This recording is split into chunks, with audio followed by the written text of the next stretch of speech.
আমরা প্রথমে যেটা শুরু করব, আমি বললাম যে প্রথমে আমরা কি শুরু করব, আমাদের এই যে জীবদেহ, সেই জীবদেহটা কি কি উপাদান দিয়ে তৈরি। তো আমি প্রথমেই বলেছিলাম যে একটা টার্ম, সেটা হচ্ছে কি প্রোটোপ্লাজম। প্রোটোপ্লাজম,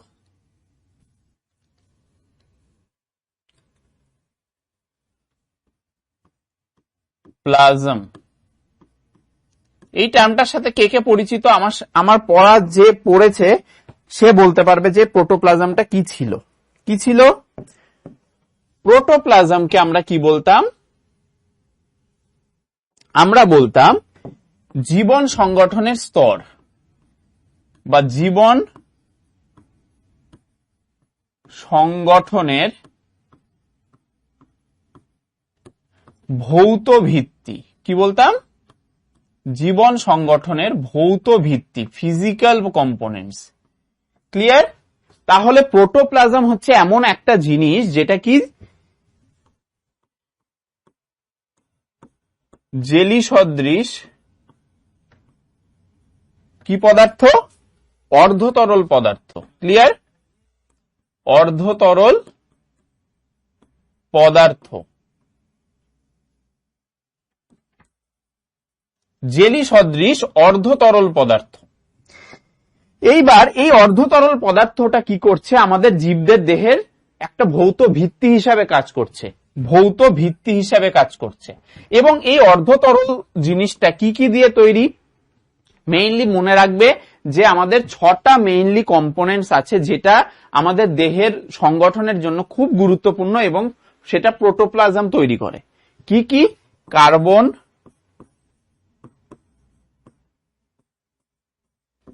হাইড্রোজেন,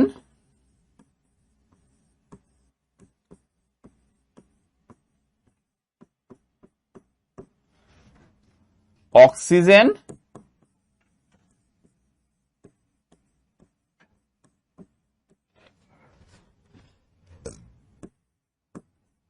নাইট্রোজেন,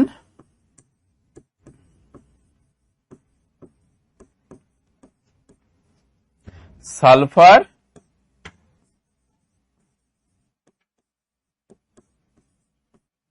আর একটা কি? ফসফরাস।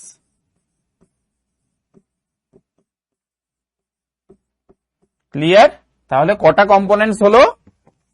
দেখো, কার্বন, হাইড্রোজেন দুটো, 3টে, অক্সিজেন, নাইট্রোজেন, সালফার আর ফসফরাস। তাহলে 6 মেইন কম্পোনেন্টস। এটাকে শর্টকাটে মনে রাখার জন্য কি বলা হয়? চনস্প। কি বলা হয়? চনস্প। দেখো, CHONSP, চনস্প। মাথায় থাকবে, চনস্প। আচ্ছা, এইবার আমি এই যে বললাম যে প্রোটোপ্লাজম কি?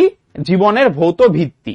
এবার এই ভৌত ভিত্তি এবং সেটা একটা অর্ধতরল জাতীয় পদার্থ এবং তার উপাদানগুলো হচ্ছে এইগুলো। এইবার যদি আমরা এই জীবদেহের গঠনকারী উপাদানগুলিকে বা প্রোটোপ্লাজমকে আমরা আরো পরবর্তীতে কি দুটো ভাগে ভাগ করি, বা জীবদেহের এই যে গঠনকারী উপাদানগুলোকে আমরা দুটো ভাগে ভাগ করি। একটা কি, বা সেই জীবদেহ গঠনকারী উপাদান সমূহ কি কি? একটা হচ্ছে অজৈব উপাদান, অজৈব উপাদান, আর একটা কি দেখলাম? জৈব উপাদান।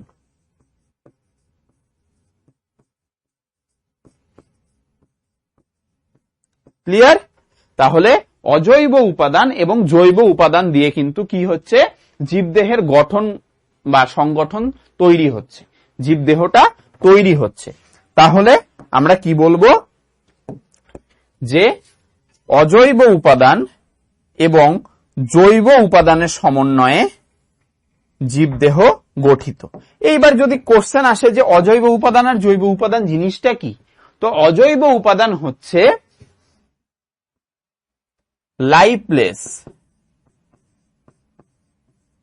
কম্পোনেন্টস। ক্লিয়ার? Lifeless components. এগুলো কি কি হয় আমরা পরের স্লাইডে দেখব। এবং জৈব উপাদান হচ্ছে লিভিং কম্পোনেন্টস,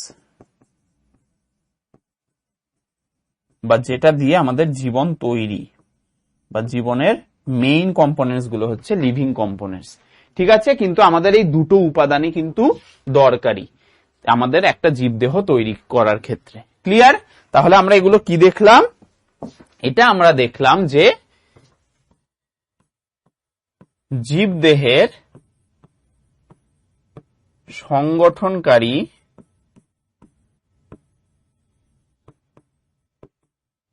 উপাদান সমূহ। ক্লিয়ার? কারোর কোনো কোশ্চেন? No issue. চলো, তাহলে আমরা কিন্তু ফার্স্ট স্লাইডে এই কটা জিনিস কিন্তু মাথায় রাখবো।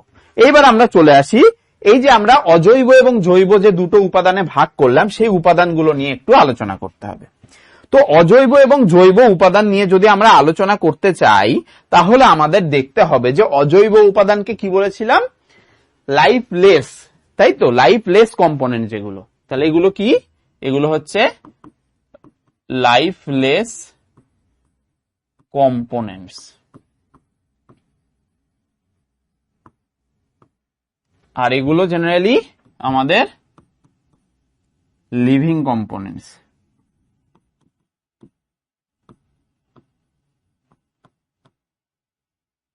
ক্লিয়ার?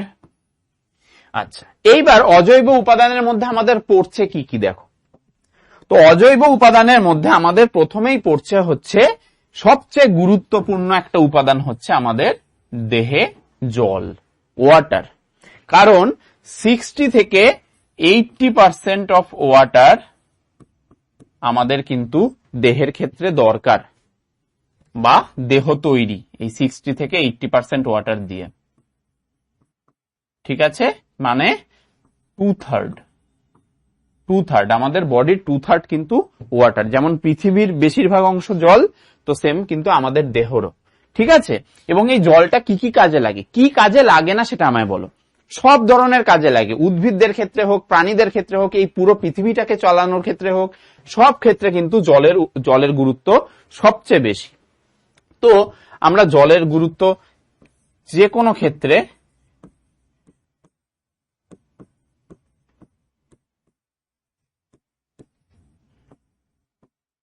এর ভূমিকা অপরিসীম। ঠিক আছে, যেমন কি আমি যদি এক্সাম্পল হিসেবে বলি, কারণ এখানে আমি বেশি কিছু লিখবো না। ঠিক আছে, যে জিনিসগুলো দিয়ে আমাদের বেশি আসবে সেগুলোই লিখবো। এগুলো খুব একদম ইজি জিনিসপত্র, তো এগুলো জাস্ট আমি মুখে বলবো। তো জল আমাদের যে কোনো জিনিসে কিন্তু এর ভূমিকা আছে। যেমন কি আমাদের খাবার পরিপাক থেকে শুরু করে, হ্যাঁ, আমাদের রক্তের মেইন, মানে আমাদের দেহের মেইন কম্পোনেন্টসে কিন্তু রক্ত, এবং সেটার মেইন কম্পোনেন্টস কিন্তু জল। ঠিক আছে, এবং সেই জল আমাদের পরিপাক তন্ত্রকে চালাচ্ছে, আমাদের পুরো যে লিকুইড মানে ইকুইলিব্রিয়াম যে ব্যাপারটা সেটাকে বজায় রাখতে সাহায্য করছে, এবং কি আমাদের যে রেচন, এই যে ঘামের মাধ্যমে বেরিয়ে যাচ্ছে, মূত্রের মাধ্যমে বেরিয়ে যাচ্ছে, সবকিছু কিন্তু এই জলের দ্বারাই রেগুলেট হয়। তাই তো? এটা সবাই আমরা জানি। তাহলে জলের গুরুত্ব অজৈব উপাদান হিসেবে সবচেয়ে বেশি। ক্লিয়ার? এইবার আমরা চলে আসি পরবর্তী যে উপাদান, সেটা হচ্ছে অ্যাসিড। অ্যাসিড হচ্ছে আমাদের নেক্সট উপাদান। অ্যাসিড উপাদানটা কি? অ্যাসিড কাকে বলা হয়? যে আমাদের হাইড্রোজেন প্লাস যে আয়ন, এইটা যে বিয়োজিত হয়। ঠিক আছে, এটা তোমরা ফিজিক্যাল কেমিক্যাল সায়েন্স বা কেমিস্ট্রি রিলেটেড এই পোর্শন গুলো, অ্যাসিড, ক্ষার, লবণ, তো এইগুলো কি হয়? অ্যাসিড জেনারেলি আমরা কি মানে হাইড্রোজেন আয়ন যে জলে, মানে একটা যৌগ বিয়োজিত হওয়ার পরে সে হাইড্রোজেন আয়ন যেগুলো ছাড়ে, তো সেইটাকে আমরা সেই অনুযায়ী আমরা সেটাকে অ্যাসিড বলে থাকি। তাই তো? এবার এই অ্যাসিডটা কি করে? অ্যাসিডের আমরা কি জানি? অ্যাসিডের বৈশিষ্ট্য কি কি? একটা কি হবে? অ্যাসিড কি করে? নীল লিটমাসকে লাল করে। লিটমাস পেপার দেখেছো তোমরা? এবার সেটা যদি একটা লেবুর রস তার উপর চিপে দাও, তাহলে দেখবে সেই নীল লিটমাসটাকে ধীরে ধীরে সেই জায়গাটায় লাল হয়ে যাবে। তো এইটা একটা প্রপার্টি। ক্লিয়ার? আর কি করে, ক্ষারের সাথে, ক্ষার বা ক্ষারকের সাথে বিক্রিয়ায় কি উৎপন্ন করে,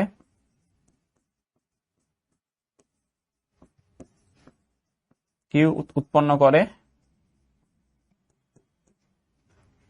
লবণ ও জল উৎপন্ন করে। ক্লিয়ার? এইবার যদি আমি অ্যাসিডের ভূমিকা বলি, যে অ্যাসিডের কাজটা কি আমাদের দেহের এই সংগঠনের ক্ষেত্রে, তো অ্যাসিডের মেইন কাজ যদি বলতে চাও তাহলে বলতে পারো যে অ্যাসিড কি করে, অ্যাসিড কি করে আমাদের দেহের পিএইচ এর যে ভারসাম্য, ঠিক আছে, আমাদের দেহের যে পিএইচ এর ভারসাম্য সেটাকে বজায় রাখে।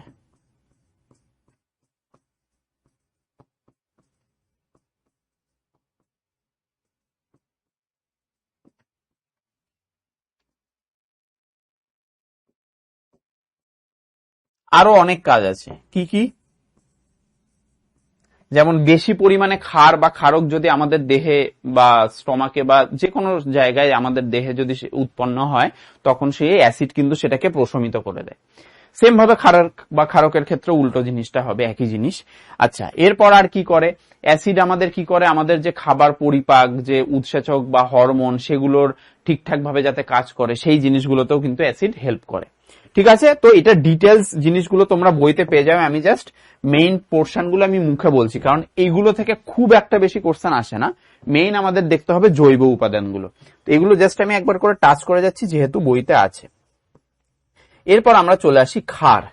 তো ক্ষারের ক্ষেত্রে আমরা কি জানি, যে অক্সাইড বা হাইড্রক্সাইড মূলক আয়ন, OH মাইনাস যেটা, তাই তো। এইবার আচ্ছা, তীব্র অ্যাসিড আর মৃদু অ্যাসিড বলে একটা জিনিস আছে। তো তীব্র অ্যাসিড জেনারেলি আমরা কাকে জানি, তীব্র অ্যাসিড বলতে আমরা জানি হচ্ছে ধরো H2SO4, ঠিক আছে, সালফিউরিক অ্যাসিড বা nitric acid, HNO3 nitric acid, সেগুলো হচ্ছে তীব্র অ্যাসিড। আর যদি আমি বলি মৃদু অ্যাসিড, ঠিক আছে, মৃদু অ্যাসিড আমাদের কি হয়, অ্যাসিটিক অ্যাসিড, কার্বনিক অ্যাসিড, এগুলো হচ্ছে আমাদের মৃদু অ্যাসিড। তো এগুলো আমি মুখে বলে দিলাম, এগুলো বইতে আছে দেখবে। আচ্ছা, এবার ক্ষার।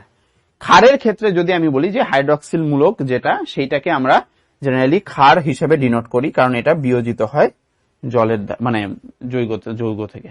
আচ্ছা, এইবার এই এইবার ক্ষারের মেইন প্রপার্টি গুলো কি কি, এ উল্টো করে অ্যাসিডের, লাল লিটমাসকে নীল করে, লাল লিটমাসকে এরা কি করবে, নীল করবে। ক্লিয়ার? আর এরাও সেম, এটা যেমন ক্ষার বা ক্ষারকের সাথে এই অ্যাসিড বিক্রিয়া করে লবণ জল উৎপন্ন করে, সেম ভাবে ক্ষারও কিন্তু অ্যাসিডের সাথে বিক্রিয়া করে লবণ জল উৎপন্ন করবে। তার মানে এই জায়গাটা ওর সেম, এই জায়গার যে আরেকটা পয়েন্টটা, এই পয়েন্টটা আর এই পয়েন্টটা সেম। ক্লিয়ার?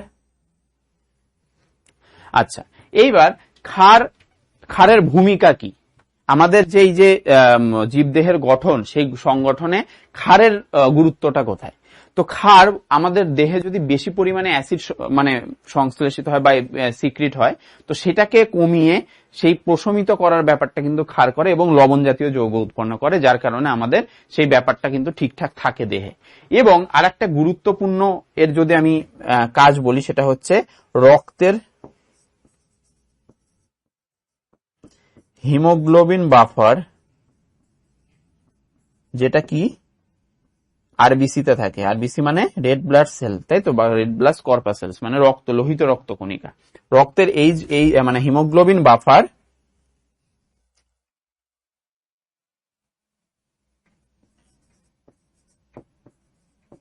এর সহযোগিতায়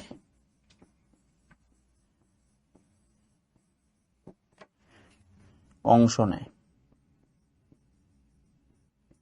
ক্লিয়ার? ঠিক আছে, হিমোগ্লোবিন বা বাফার হিসেবে কাজ, মানে বাফারের সাথে সেটা ক্ষার থেকে সেই পরবর্তী যে কাজগুলো সেগুলোকে কিন্তু নিয়ন্ত্রণ করতে সাহায্য করে।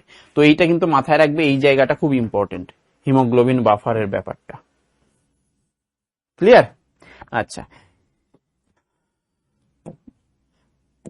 আর কি, এইবার আমরা একটু লবণে চলে আসি। তো নেক্সট যেটা সেটা হচ্ছে আমাদের লবণ। তো লবণ ব্যাপারটা আমরা জানি যে এই কি হচ্ছিল, অ্যাসিড এবং ক্ষার দুটো যখন মিলতো তখন মেলার পরে যে যৌগটা উৎপন্ন হতো সেটাই হচ্ছে আমাদের এই যে লবণ, এটা ছিল লবণ, তাই তো? তার মানে ধরো NaCl, না সরি, ধরো HCl, এটা কি? এটা একটা অ্যাসিড এবং এর সাথে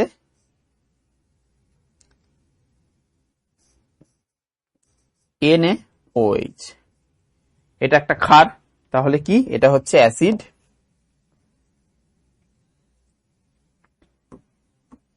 এটা হচ্ছে অ্যাসিড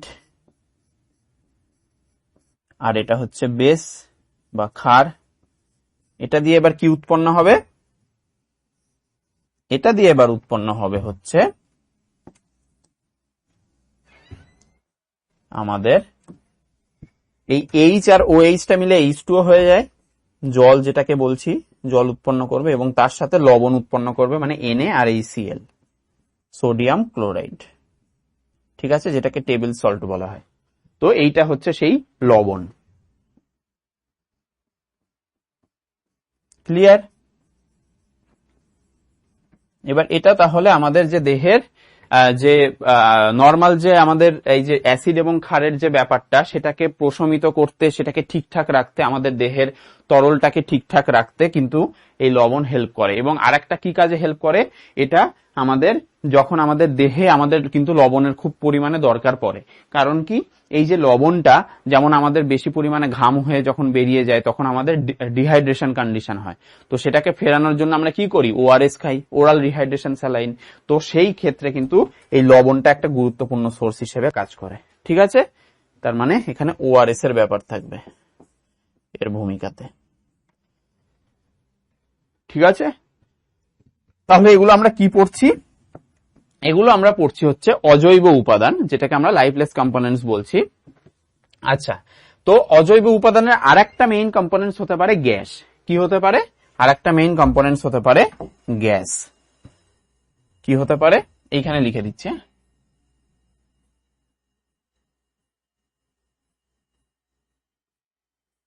আরেকটা হতে পারে গ্যাস। তো এই যে গ্যাস, গ্যাস কি কি? যেমন নাইট্রোজেন খুব ইম্পর্টেন্ট একটা গ্যাস, অক্সিজেন আর একটা ইম্পর্টেন্ট গ্যাস CO2। তো এই অক্সিজেন আর CO2 এটা জেনারেলি আমাদের ফটোসিনথেসিস ওই সময় খুব ইম্পর্টেন্ট একটা সোর্স, বা রেসপিরেশন সেই সময়, তাই তো, সেই জায়গাগুলোতে কাজে লাগে। এগুলো আমরা পড়বো, ফটোসিনথেসিস, রেসপিরেশন, এগুলো ডিটেলসে আছে।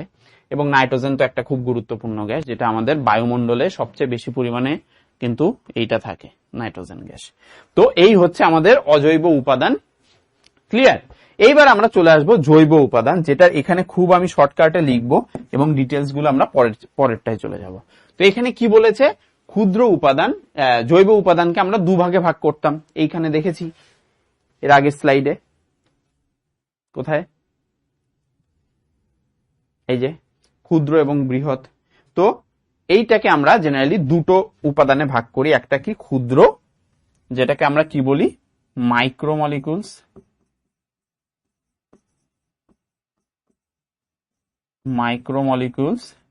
আর একটা কি বৃহৎ অণুসমূহ, মানে ম্যাক্রোমলিকুলস।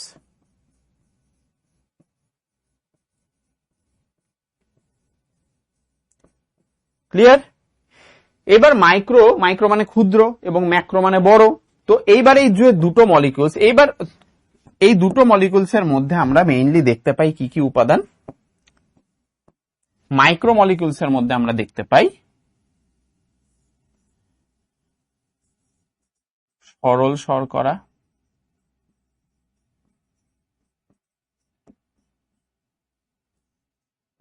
অ্যামাইনো অ্যাসিড,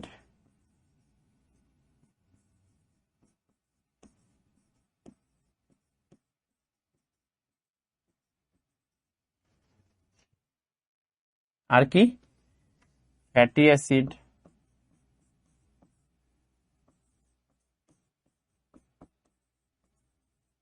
এবং লাস্টলি নিউক্লিওটাইড।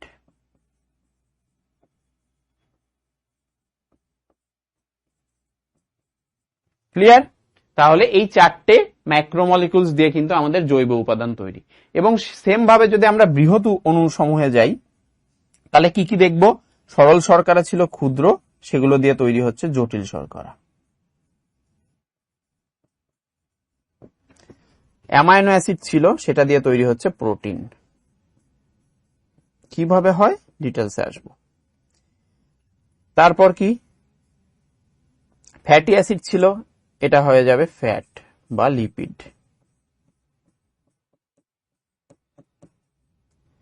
লাস্টলি নিউক্লিওটাইড ছিল, হয়ে যাবে নিউক্লিক অ্যাসিড।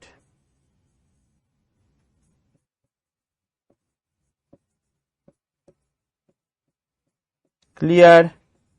কারোর কোনো কনফিউশন? এই হচ্ছে আমাদের টোটাল অজৈব উপাদান বনাম জৈব উপাদান।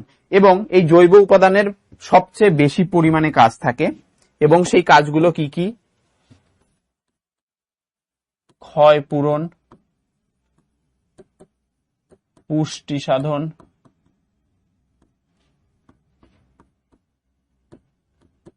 বিপাক, বৃদ্ধি প্রভৃতি সবকিছু। ক্লিয়ার? এইগুলো হচ্ছে এর ইম্পর্টেন্ট রোলস জৈব উপাদানের। একদম কমপ্লিট। এইবার আমরা চলে আসি, এই ফোকাস করব আমরা মেইনলি কোনটাকে? ক্ষুদ্র অণুসমূহকে। আজকে আমরা ক্ষুদ্র অণুসমূহকে ফোকাস করব। বাহ, খুব ব্যাকগ্রাউন্ড কালার সুন্দর নিয়েছি, দেখাই যাচ্ছে না। চলো তাহলে আমরা পরেরটায় চলে আসি। দেখো, জৈব উপাদানের ক্ষুদ্র অণুসমূহ। এবার ক্ষুদ্র অণুসমূহের মধ্যে আমরা কি কি পড়েছিলাম? সরল শর্করা, অ্যামাইনো অ্যাসিড, তারপর ফ্যাটি অ্যাসিড এবং নিউক্লিওটাইড। তো প্রথমে আমরা দেখব সরল শর্করা। সরল শর্করা কথাটা যেই আসছে আমাদের মাথায় আসছে খুব সিম্পল একটা সুগার। শর্করা মানে কি? সুগার। সরল মানে সিম্পল, সিম্পল সুগার। তাহলে সিম্পল সুগারের উদাহরণ হিসেবে আমরা কি জানি? গ্লুকোজ। গ্লুকোজ হচ্ছে সবচেয়ে সিম্পল সুগার, মাথায় থাকবে। গ্লুকোজ হচ্ছে সবচেয়ে সিম্পল সুগার। এইবার এই যে সরল শর্করা, এটা মানে কিভাবে তৈরি হচ্ছে বা কিভাবে আমরা পাচ্ছি সরল শর্করাকে? তো এইটা জেনারেলি এটার সাথে জাস্ট ম্যাক্রোমলিকুলসটা উল্টো। মানে কোনো কিছু জটিল জিনিসকে আমরা কি জানি? কোনো কিছু জটিল জিনিসকে আমরা ভাঙলে কি পাই? ভাঙলে কি পাই? সরল কিছু পাই, অনেকগুলো সরল কিছু, তাই তো? তাই তো, এরকম অনেকগুলো পাই, যতগুলো দিয়ে জটিল জিনিসটা তৈরি, যতগুলো সরল জিনিস দিয়ে। তো সেম ভাবে জটিল শর্করাকে ভাঙলে,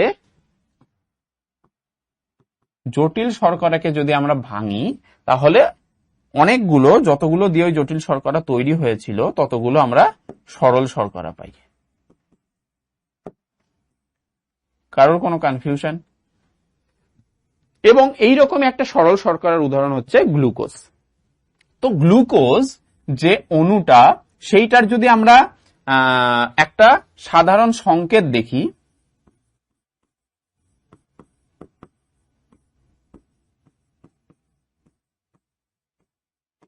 এটা জেনারেলি কিসে উৎপন্ন হয়? ফটোসিনথেসিসের মাধ্যমে। উদ্ভিদে ফটোসিনথেসিস প্রসেসে তৈরি হয় এটা। ক্লিয়ার? গ্লুকোজের যদি সাধারণ সংকেত দেখতে চাই তাহলে আমরা কি দেখব? গ্লুকোজের সাধারণ সংকেতে আছে C6H12O6। এইবার এই যে এইটা হচ্ছে আমাদের গ্লুকোজের সাধারণ সংকেত। তো এখানে যদি আমি বলি যে এই যে সংকেতটাতে বা গ্লুকোজ অণুতে এই যে কার্বন, এটা দেখতে পাচ্ছি, হাইড্রোজেন দেখতে পাচ্ছি, আর অক্সিজেন দেখতে পাচ্ছি। এই তিনটে অণু দিয়ে এটা তৈরি, গ্লুকোজ অণু। তো এই তিনটে এলিমেন্টস কি পরিমাণে থাকছে বা কি অনুপাতে, কি রেশিওতে থাকছে? তো এদের রেশিও কি হচ্ছে কেউ বলতে পারবে? দেখো এখানে সিম্পল, এখানে 6 আছে, এখানে 12 আছে, এখানে 6 আছে, তাহলে আমরা নিয়ে নিলাম 6 12 6। এইবার যদি এটাকে আমরা একটু নরমালাইজ করি তাহলে কি হয়, ধরো 6 দিয়ে আমি ভাগ করে দিলাম,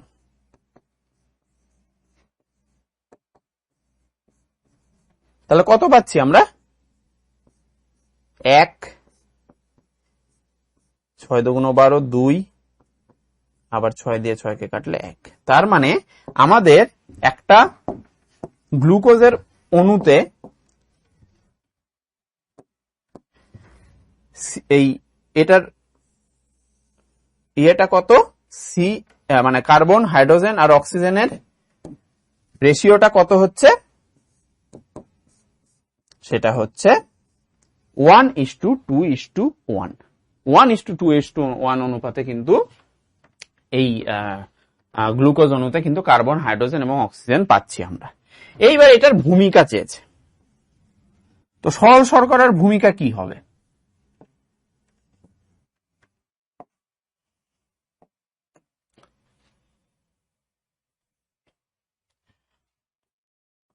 সরল শর্করার ভূমিকা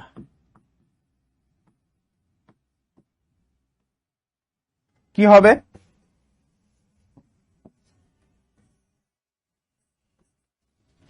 ফার্স্টে কি লিখবো, এটা কিন্তু সরল শর্করা এনার্জি সোর্স হিসেবে কাজ করে,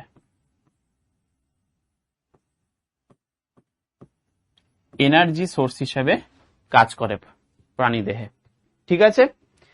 এরপর কি, গ্লাইকোজেন হিসেবে সঞ্চিত হয়, গ্লাইকোজেন হচ্ছে এর সঞ্চিত বস্তু, ক্লিয়ার। থার্ড পয়েন্ট কি লিখবো, অনেক কাজ আছে এর মধ্যে, কিছু কিছু বইতে এক এক রকমের কাজ দেওয়া আছে, তো আমি মেইন কাজগুলো বলে দিচ্ছি। এবং লাস্টলি আমাদের কি, ডিএনএ এবং আরএনএ এর গঠনে দেখা যায়, ডিএনএ ও আরএনএ এর গঠনে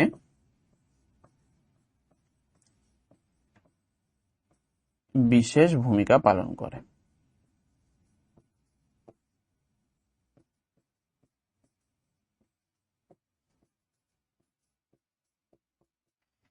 এবার এটা নিয়ে অনেকের কনফিউশন হবে, বাবা ডিএনএ আরএনএ কোত্থেকে এলো, পড়াবো বাবা।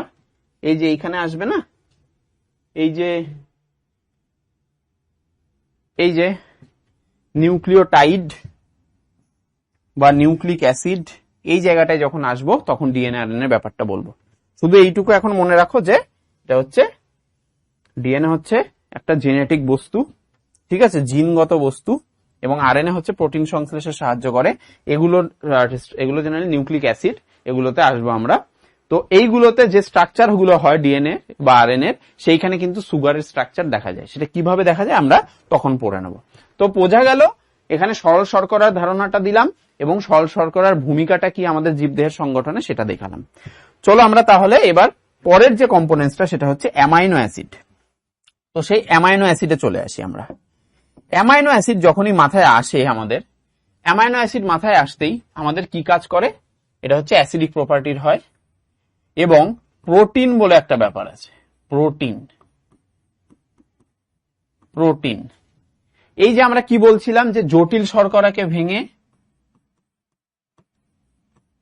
ভেঙে কি করছিলাম, সরল বানাচ্ছিলাম। তো সেম ভাবে যদি আমরা প্রোটিন জিনিসটা জানি, তো প্রোটিনকে যদি আমি ধীরে ধীরে ভাঙতে থাকি, আমরা কি পাবো, অ্যামাইনো অ্যাসিড পাবো, অ্যামাইনো অ্যাসিড পাবো। তার মানে অ্যামাইনো অ্যাসিডকে কি বলা হয়, প্রোটিনের গঠনগত একক। ক্লিয়ার? তাহলে এখান থেকে আমরা কি বুঝতে পারলাম যে অ্যামাইনো অ্যাসিডকে কি বলা হয়, এখানে আমরা লিখে দিই, এটি হলো প্রোটিনের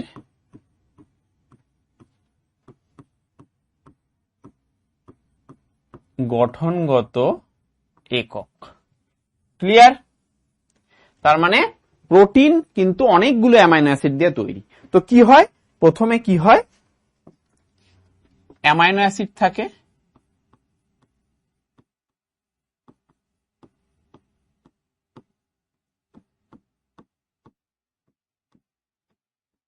সেখান থেকে কি হয়, অনেকগুলো অ্যামাইনো অ্যাসিড যখন জুড়ে হয় তখন কি হয়, পলিপেপটাইড গঠিত হয়। পলিপেপটাইড, যার মধ্যে কি থাকে, পেপটাইড বন্ধনী থাকে। যে পেপটাইড নামটা, এই বন্ধনী দ্বারাই কিন্তু অনেকগুলো অ্যামাইনো অ্যাসিড পরপর জুড়ে থাকে। এরপর একটা শৃঙ্খল তৈরি করে, যেটাকে আমরা পলিপেপটাইড শৃঙ্খল বলে থাকি, পিপি, পলিপেপটাইড শৃঙ্খল। ঠিক আছে, এরপর কি হয়, ধীরে ধীরে পেপটন হয়, প্রোটিওজ এনজাইমের কাজ দেখা যায়, প্রোটিএজ না কিন্তু প্রোটিওজ, এজ হলে ভেঙে দেবে পেপটনকে, প্রোটিনকে। তারপর আমাদের তৈরি হয় হচ্ছে আমাদের মেইন কম্পোনেন্ট, সেটা হচ্ছে প্রোটিন। তো এইভাবে কিন্তু স্ট্রাকচারালি কিন্তু জিনিসটা তৈরি হয়। মাথায় থাকবে, খুব একটা কিন্তু প্রবলেমের ব্যাপার না। প্রথমে অনেকগুলো অ্যামাইনো অ্যাসিড একসাথে জুড়ে কি তৈরি হচ্ছে, পলিপেপটাইড, সেটা একটা শৃঙ্খল তৈরি করছে, চেন তৈরি করছে, সেইটা ধীরে ধীরে পেপটন তৈরি করছে, পেপটন প্রোটিওজ এনজাইমের সহায়তায় ধীরে ধীরে প্রোটিনে কনভার্ট হয়ে যাচ্ছে। এই হচ্ছে main structure.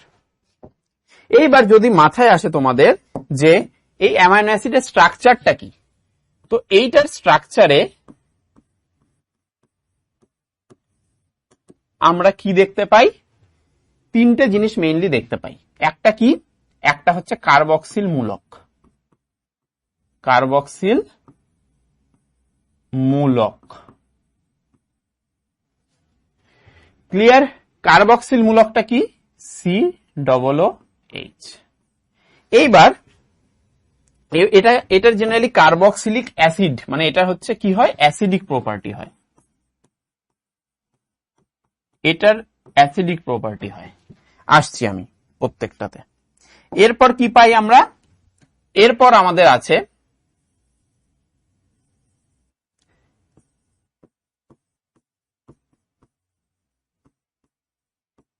Amino group. Amino group, ঠিক আছে, এইটার কি প্রপার্টি, এটা হচ্ছে, এটা অ্যামিনো গ্রুপ যেহেতু, তাই তো। এইবার দেখো এই দুটোকে আমি কিভাবে এটার নামের সাথে মিক্স করাচ্ছি। অ্যামাইনো অ্যাসিড, তার মানে এখানে অ্যামিনো গ্রুপ থাকছে, এবং অ্যাসিডিক প্রপার্টিটা আমাদের কোথা থেকে পাচ্ছে, সেটা হচ্ছে এই কার্বক্সিল মূলক থেকে পাচ্ছে। ক্লিয়ার? এই কারণে নামকরণটা হয়েছে। আর একটা যেটা ইম্পর্টেন্ট কম্পোনেন্টস থাকে, সেটা কি, সেটা হচ্ছে আর, সেটাকে কি বলা হয়, সাইড চেন। এই সাইড চেনটা অনেক রকমের হতে পারে। কি হতে পারে, হাইড্রোজেন হতে পারে, CH3 হতে পারে, মিথেন, ইথেন হতে পারে, এইভাবে ধীরে ধীরে বাড়তে পারে। ক্লিয়ার? তো এইগুলোর ডিফারেন্সের জন্য, এই যে আর বা সাইড চেনটা থাকছে, এইটার ডিফারেন্সের জন্য কিন্তু আমাদের অ্যামাইনো অ্যাসিড এক একটা এক এক নাম নিয়ে পরিচিত হয়। তো এইটার ভেরিয়েশনের জন্য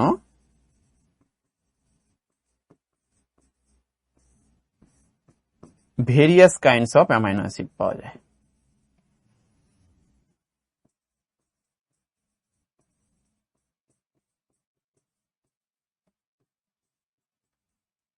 অ্যামাইনো অ্যাসিডকে শর্টকাটে এটা বলা হয়। ঠিক আছে, এইবার এটার যদি স্ট্রাকচার দেখি আমি, তাহলে কেমন দেখতে লাগে। একটা অ্যামাইনো অ্যাসিডের স্ট্রাকচারে এই জিনিসগুলো থাকবে। একদম বেসিক অ্যামাইনো অ্যাসিড বলতে গেলে কি হবে, এখানে কার্বন আছে, এখানে একটা আর গ্রুপ আছে, এই সাইডে আছে COOH, আর এই সাইডে আছে NH2। ঠিক আছে, এটা জেনারেলি কিন্তু COO মাইনাস হিসাবে থাকে। তো এইটা হচ্ছে মেইনলি স্ট্রাকচার, হচ্ছে আমাদের কিসের, অ্যামাইনো অ্যাসিডের স্ট্রাকচার। মাথায় থাকবে, কিসের স্ট্রাকচার এটা, অ্যামাইনো অ্যাসিডের গঠন। ক্লিয়ার? তাহলে আচ্ছা, তাহলে আমরা অ্যামাইনো অ্যাসিডের মেইন স্ট্রাকচার পড়ে ফেলেছি। এরপর আমাদের দেওয়া আছে কি, এরপর আমাদের দেওয়া আছে হচ্ছে তার ভূমিকা।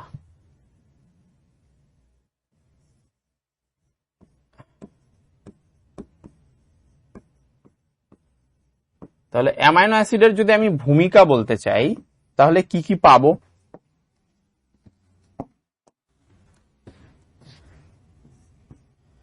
প্রোটিন ও উৎসেচকের গঠনকারী উপাদান হিসেবে কাজ করে।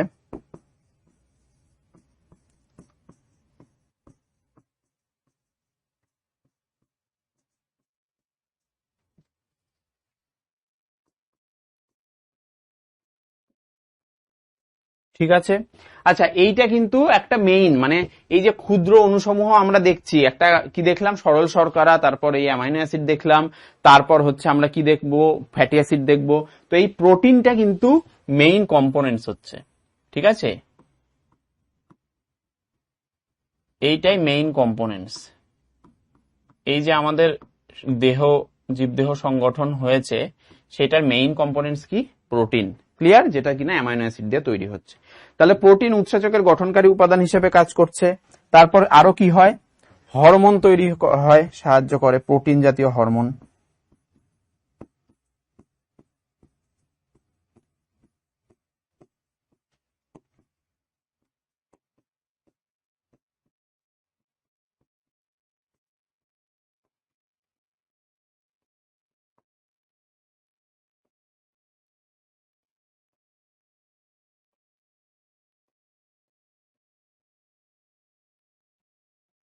ক্লিয়ার?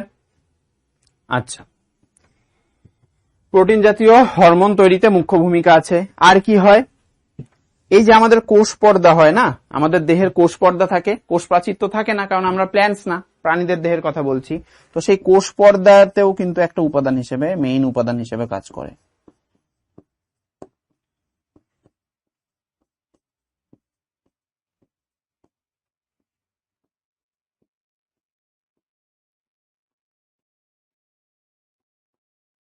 ঠিক আছে, এবং এই সোর্সটা আমাদের দেহের ক্ষেত্রে খুব দরকারি। প্রোটিন আমাদের দেহের ক্ষেত্রে খুব দরকারি, মেজর কম্পোনেন্টস। ক্লিয়ার? তাহলে আমরা কি দেখলাম? আমরা দেখলাম অ্যামাইনো অ্যাসিড এবং তার ভূমিকা।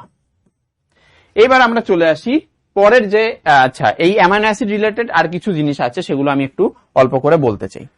কি আছে দেখো, অপরিহার্য অ্যামাইনো অ্যাসিড কাকে বলে এবং সেটা নিয়ে একটু আলোচনা করব। তো আমাদের দেহে নিজস্ব অবস্থায় কিছু অ্যামাইনো অ্যাসিড অটোমেটিক থাকে বা তৈরি হয়, ঠিক আছে। এবার যে অ্যামাইনো অ্যাসিড গুলো আমাদের দেহের ক্ষেত্রে খুবই দরকার, কিন্তু আমাদের দেহ অটোমেটিক ভাবে তৈরি করতে পারছে না, সেগুলোকে আমরা কি করি? খাদ্যের মাধ্যমে নিজেদের মধ্যে নিই। তো সেই খাদ্যের মাধ্যমে যে অ্যামাইনো অ্যাসিড গুলোকে নিই, যেগুলো আমাদের দেহের ক্ষেত্রে খুব দরকার, সেগুলোকে আমরা কি বলি? অপরিহার্য amino acid, essential amino acid. কি বলি? Essential amino acids. ক্লিয়ার? তাহলে কি বললাম?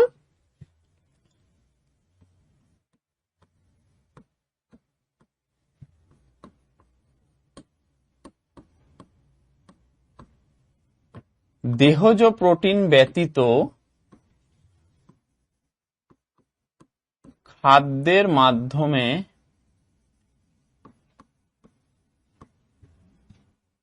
প্রাণীরা যে সকল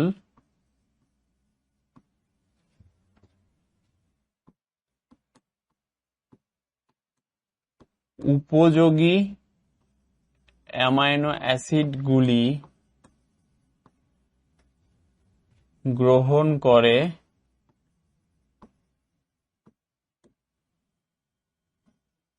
যা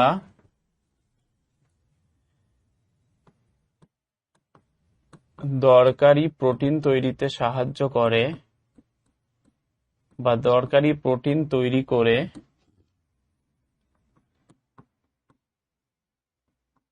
জীবদেহের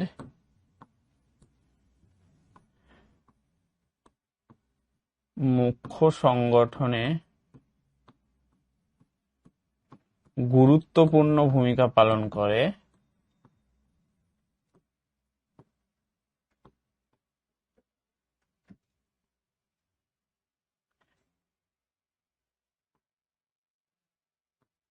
তাদেরকে কি বলা হয়? অপরিহার্য অ্যামাইনো অ্যাসিড। তার মানে আমাদের মেইনলি এখানে খাদ্যস্থ প্রোটিন বা খাদ্যস্থ অ্যামাইনো অ্যাসিডের কথা বলা হচ্ছে। কি বলা হচ্ছে?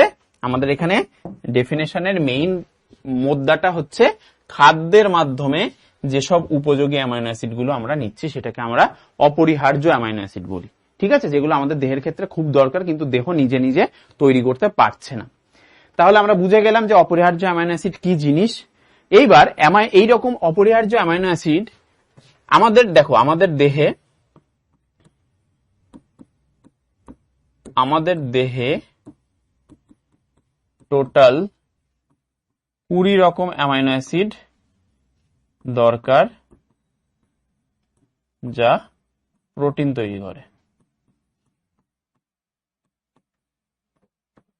ঠিক আছে, এইবার এই যে 20 রকম অ্যামাইনো অ্যাসিডের কথা আমি বললাম, সেই 20 রকম অ্যামাইনো অ্যাসিডের মধ্যে আমাদের অপরিহার্য অ্যামাইনো অ্যাসিডের সংখ্যা কত?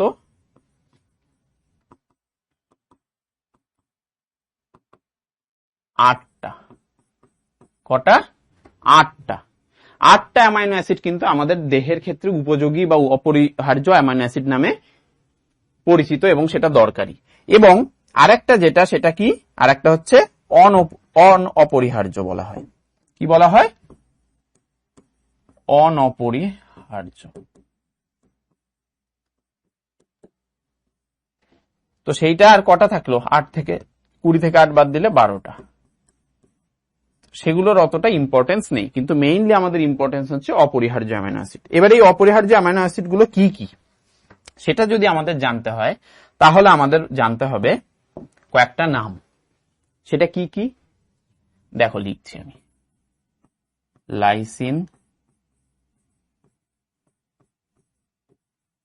Leucine,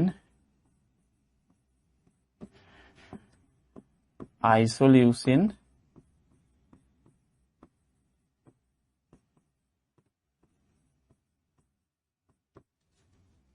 valine, tryptophan,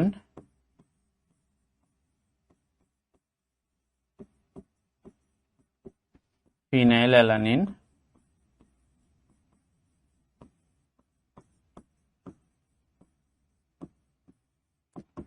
methionine,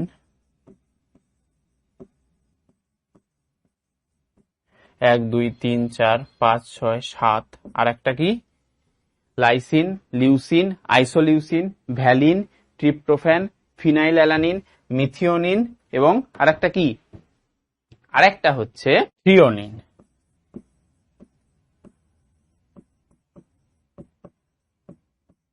clear? তাহলে আমরা কটা দেখলাম? Lysine, leucine, isoleucine, valine, tryptophan, phenylalanine, methionine, threonine. Clear? তাহলে এই 8টা অ্যামাইনো অ্যাসিড কিন্তু আমাদের দেহের ক্ষেত্রে খুবই অপরিহার্য বা দরকারি।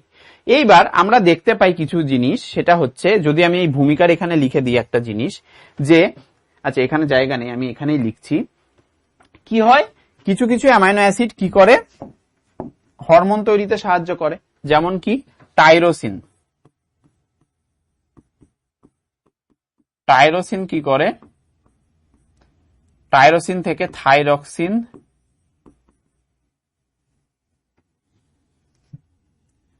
থাইরক্সিন ও অ্যাড্রেনালিন হরমোন তৈরি হয়। ক্লিয়ার? টাইরোসিন থেকে অ্যাড্রেনালিন হরমোন তৈরি হয়। কি হয়? টাইরোসিন থেকে অ্যাড্রেনালিন হরমোন তৈরি হচ্ছে।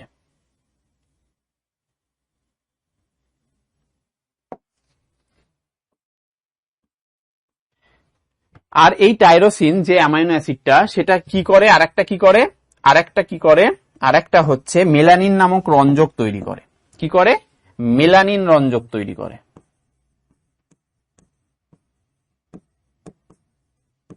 যেটা আমাদের দেহের এই যে রোদের থেকে যে প্রোটেকশন, সেটার ক্ষেত্রে কিন্তু মেলানিন রঞ্জকের খুব গুরুত্বপূর্ণ ভূমিকা আছে।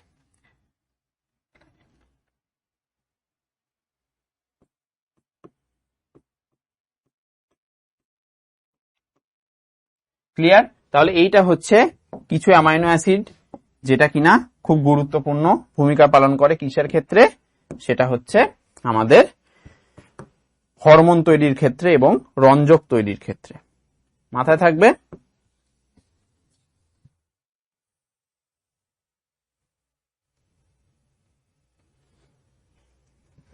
এই জায়গাটায় আমি স্টার মার্ক দিয়ে দিচ্ছি, এটা একটা গুরুত্বপূর্ণ ভূমিকা।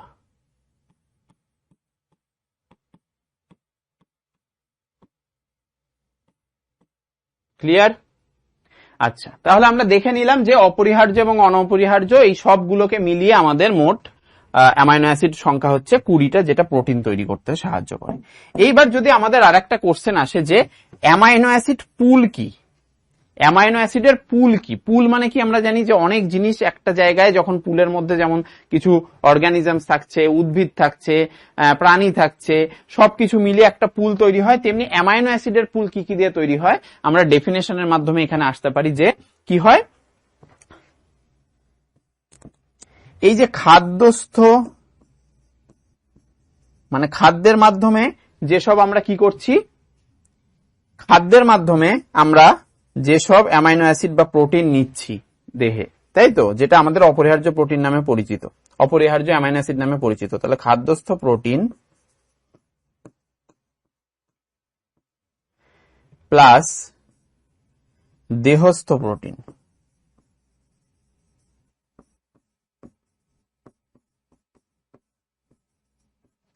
এই দুটো থেকে যে অ্যামাইনো অ্যাসিড গুলো কি করছে আমাদের দেহে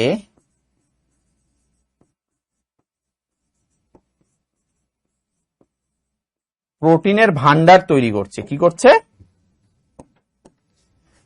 প্রোটিন ভান্ডার তৈরি করছে।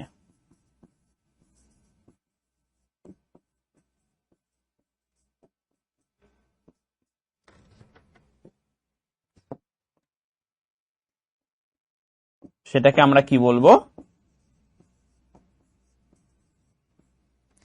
সেটাকে আমরা বলবো অ্যামাইনো অ্যাসিড পুল। ঠিক আছে, পুল মানে একদম কমপ্লিট অ্যামাইনো অ্যাসিডের, এই যে 20টা অ্যামাইনো অ্যাসিডের ভান্ডার হচ্ছে আমাদের এই অ্যামাইনো অ্যাসিড পুল, যেটার মধ্যে খাদ্যস্থ প্রোটিন থাকছে, ঠিক আছে, এবং দেহস্থ প্রোটিন থাকছে। ঠিক আছে, সব মিলিয়ে আমাদের প্রোটিন ভান্ডার তৈরি করছে এবং সেটাকে আমরা বলছি অ্যামাইনো অ্যাসিড পুল। চলো আমরা এবার পরেরটায় চলে যাই। এইবার আমাদের আছে হচ্ছে ফ্যাটি অ্যাসিড। ফ্যাটি অ্যাসিড বলতে গেলেই আমাদের মাথায় আসে ফ্যাট, তাই তো, ফ্যাট। তার মানে আমরা এই যে শর্করাকে, জটিল শর্করা কে আমরা ভেঙে সরল শর্করা পেতাম, সেম ভাবে যদি আমরা ফ্যাটের আর্দ্র বিশ্লেষণ করি, কি করি, আর্দ্র বিশ্লেষণ, সেটা করলে আমরা কি পাবো, ফ্যাটি অ্যাসিড পাবো, ফ্যাটি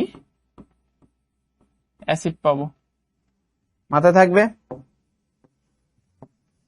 ফ্যাটি অ্যাসিড কিভাবে পাচ্ছি আমরা, আর্দ্র বিশ্লেষণের মাধ্যমে।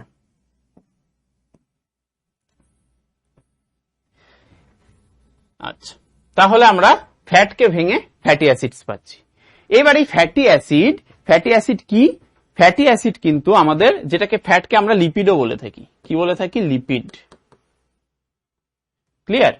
এইবার এই ফ্যাটি অ্যাসিডের যে মানে আমাদের যে কম্পোনেন্টস, সেটাকে আমরা জেনারেলি দুরকম ভাবে দেখতে পাই, দুরকম ভাবে আমরা এটার ইম্পর্টেন্সটা বুঝতে পাই। সেটা হচ্ছে এই যে সম্পৃক্ত ফ্যাটি অ্যাসিড এবং অসম্পৃক্ত ফ্যাটি অ্যাসিড। এখানে আমরা ডিফারেন্সটা করব। তো মেইনলি আমরা ফ্যাটি অ্যাসিডকে দুভাগে দেখতে পাই, একটা কি সম্পৃক্ত ফ্যাটি অ্যাসিড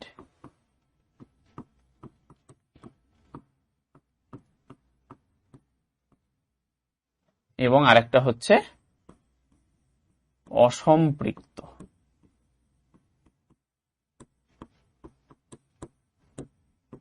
যেটার ইংলিশ টার্ম যদি বলতে হয় তাহলে আমরা কি বলবো,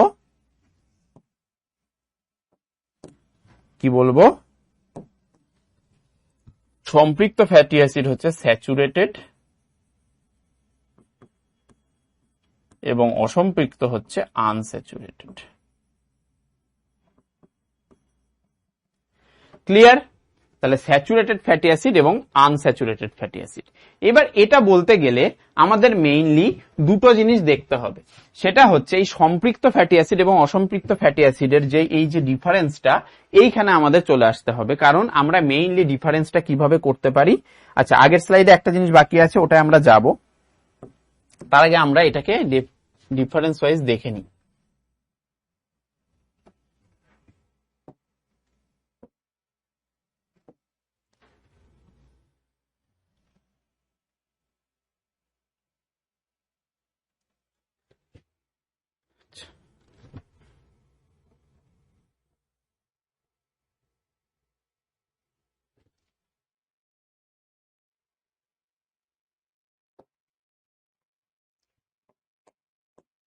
প্রথমে দেখি এখানে আলোচ্য বিষয় কি কি বিষয় নিয়ে আমরা এটাকে ডিফারেন্সিয়েট করব। আলোচ্য বিষয়, এরপর আমরা চলে আসব এখানে কি, এখানে আমরা চলে আসব সম্পৃক্ত ফ্যাটি অ্যাসিড। কি চলে আসব? সম্পৃক্ত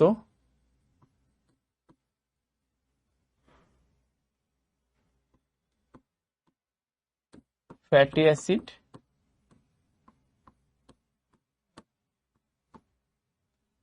এবং অসম্পৃক্ত ফ্যাটি অ্যাসিড।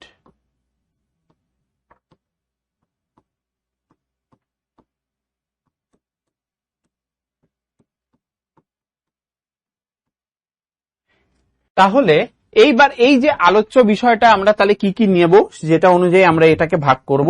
প্রথমে আমরা নিই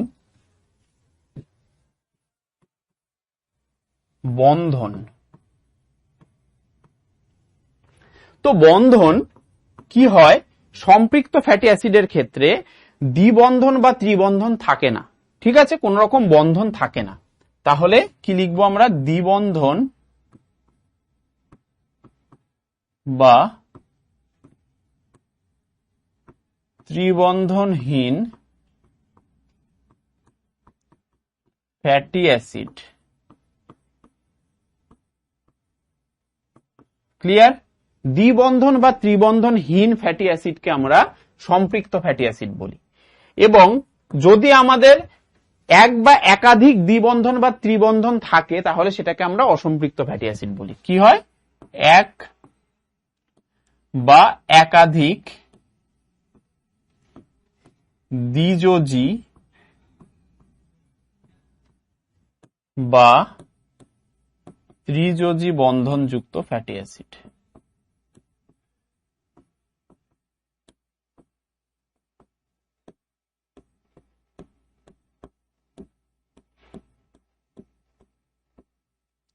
ক্লিয়ার? তাহলে আমাদের মোটামুটি ফার্স্ট পয়েন্ট হয়ে গেল। আচ্ছা, এইবার আমাদের সেকেন্ড পয়েন্ট। সেকেন্ড পয়েন্টে আমরা কি দেখব? সেকেন্ড পয়েন্টে আমরা দেখব হচ্ছে আলোচ্য বিষয়ে আমাদের চলে আসবে, কি চলে আসবে? গলনাঙ্ক।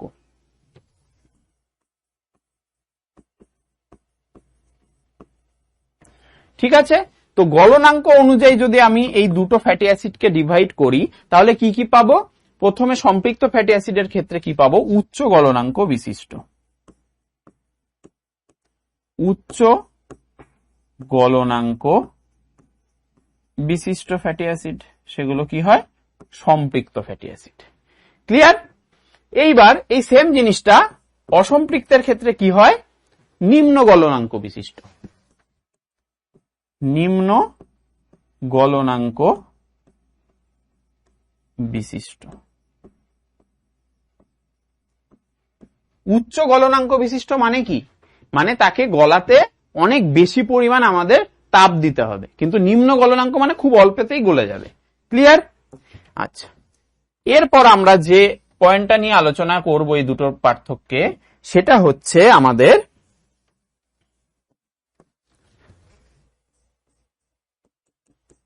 অবস্থা।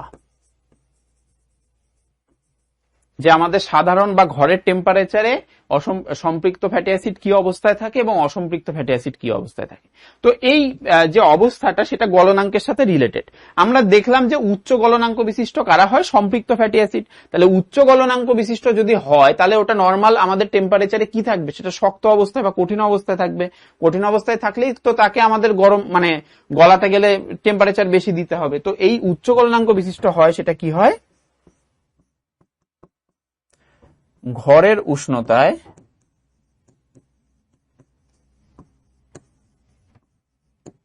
কঠিন। ক্লিয়ার? সেম জিনিসটা এদের ক্ষেত্রে কি, ঘরের উষ্ণতায় কিন্তু তরল। ঘরের উষ্ণতায় তরল। ক্লিয়ার? লাস্ট পয়েন্টে আমরা এই দুটো ফ্যাটি অ্যাসিডের এক্সাম্পল দেখব, যে এক্সাম্পল থেকে আমাদের ক্লিয়ার হবে যে কি কি কোনটা কোন অ্যামাইনো অ্যাসিডের ফ্যাটি অ্যাসিডের মধ্যে পড়ছে। তাহলে 4 নম্বরে আমরা কি দেখব, উদাহরণ।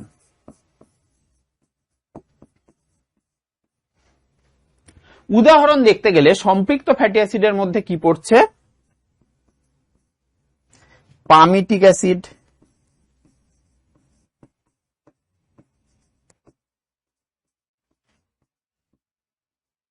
আর কি পড়ছে, স্টিয়ারিক অ্যাসিড,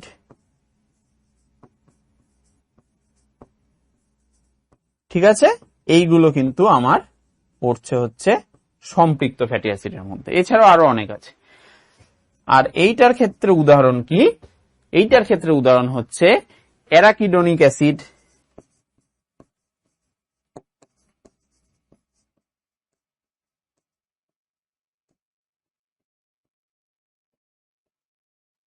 লিনোলেইক অ্যাসিড,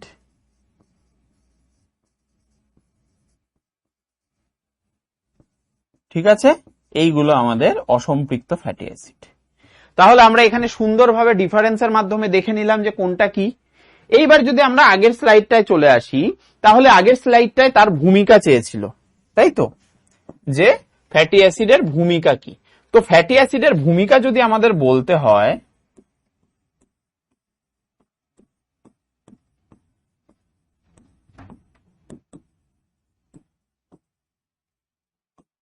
তো তার মেইন ভূমিকার মধ্যেই কিন্তু আমাদের পড়বে প্রোটিনের মতোই, সেটা হচ্ছে কোষ পর্দা গঠন করে।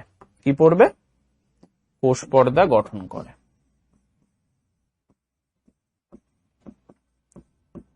কোষ পর্দা গঠন করে। আর একটা হরমোন আছে, সেই হরমোনটা তৈরিতেও কিন্তু এরা সাহায্য করে। কি হরমোন, সেটা হচ্ছে প্রোস্টাগ্ল্যান্ডিন। প্রোস্টাগ্ল্যান্ডিন একরকম লিপিড বা ফ্যাটি অ্যাসিড টাইপের হরমোন, গঠনে সাহায্য করে বা গঠনে অংশ নেয়। এছাড়াও দেহ গঠনে কিন্তু এর ভূমিকা আছে। কি আছে, দেহ গঠনেও ভূমিকা আছে।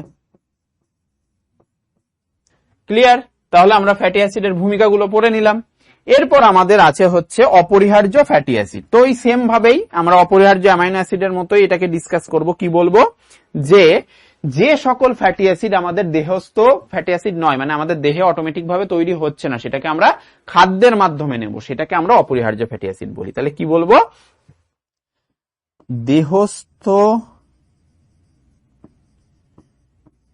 ফ্যাটি অ্যাসিড ব্যতীত যে সকল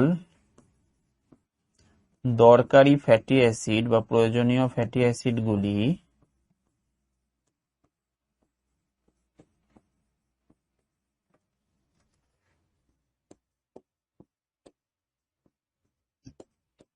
আমাদের খাদ্যের মাধ্যমে গ্রহণ করতে হয়, খাদ্যের মাধ্যমে গ্রহণ করতে হয়, তাদেরকে কি বলা হয়, অপরিহার্য ফ্যাটি অ্যাসিড। এইবার এটার একটা এক্সাম্পল হচ্ছে ওমেগা 3 ফ্যাটি অ্যাসিড। কি বললাম? Omega 3 fatty acid.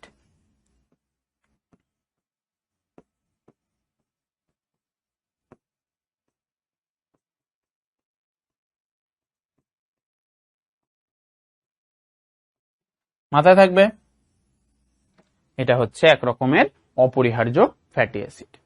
ক্লিয়ার? আমার কমপ্লিট ফ্যাটি অ্যাসিড তার যে দুটো মেইন পোর্শন, সম্পৃক্ত অসম্পৃক্ত, সেটাও ক্লিয়ার ডিফারেন্সের মাধ্যমে। এইবার আমরা চলে আসব হচ্ছে আমাদের লাস্ট যেটা ক্ষুদ্র অণুসমূহ, সেটা হচ্ছে কি? নিউক্লিওটাইড এবং তার উপাদান। তো নিউক্লিওটাইড,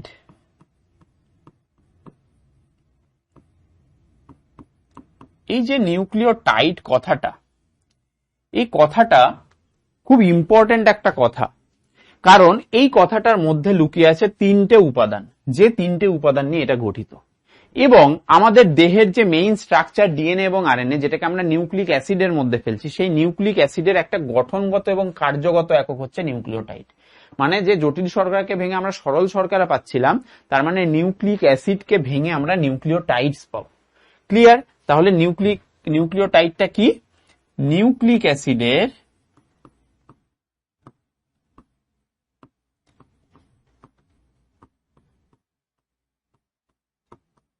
গঠনগত ও কার্যগত একক।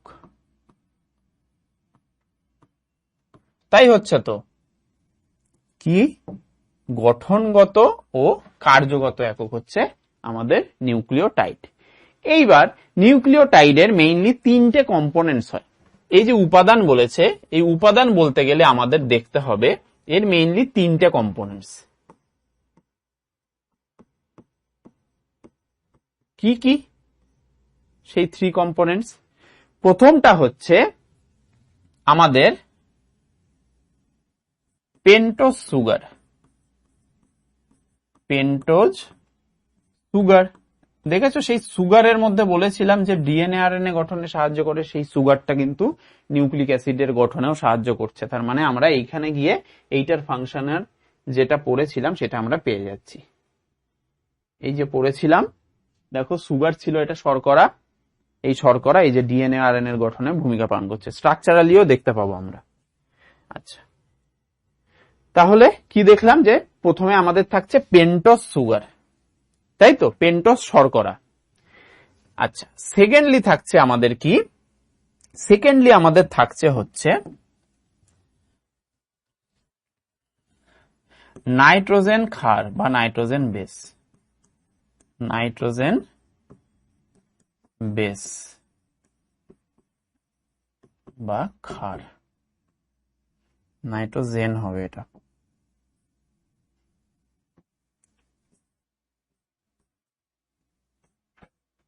ক্লিয়ার? আর লাস্ট যেটা আছে সেটা হচ্ছে phosphoric acid. Phosphoric acid. Clear? তাহলে আমরা এইবার এই তিনটেকে নিয়ে আলোচনা করব। তো এই যে পেন্টোজ সুগার, নাইট্রোজেন বেস এবং কি ফসফরিক অ্যাসিড, এই যে ব্যাপারটা, এই ব্যাপারগুলোকে এবার কি কি ভাবে দেখবো আমরা এক একটাকে। তো এই যে পেন্টোজ সুগারটা আমরা দেখছি না, এই পেন্টোজ সুগারকে আমরা দু রকম ভাবে দেখতে পারি। কি কি? দেখো, আমাদের সুগার দু রকম হয় মেইনলি। একটা কি হয়? পেন্টোজ। পেন্টোজ মানে কি সেটা জানতে হবে। পেন্টোজ মানে 5 কার্বন বিশিষ্ট সুগার। আর একটা হচ্ছে হেক্সোজ। তো এই যে আমরা গ্লুকোজ পড়লাম, সেটা কিন্তু কি সুগার? সেটা আমাদের 6 কার্বন বিশিষ্ট। দেখো এখানে ছিল 6টা কার্বন ছিল। আমরা সুগারের যে স্ট্রাকচারটা দেখেছিলাম, দেখো কটা কার্বন ছিল? 6টা ছিল, তাই তো, C6H12O6, তাহলে 6টা কার্বন, তার মানে এটা হেক্সোজ সুগার ছিল।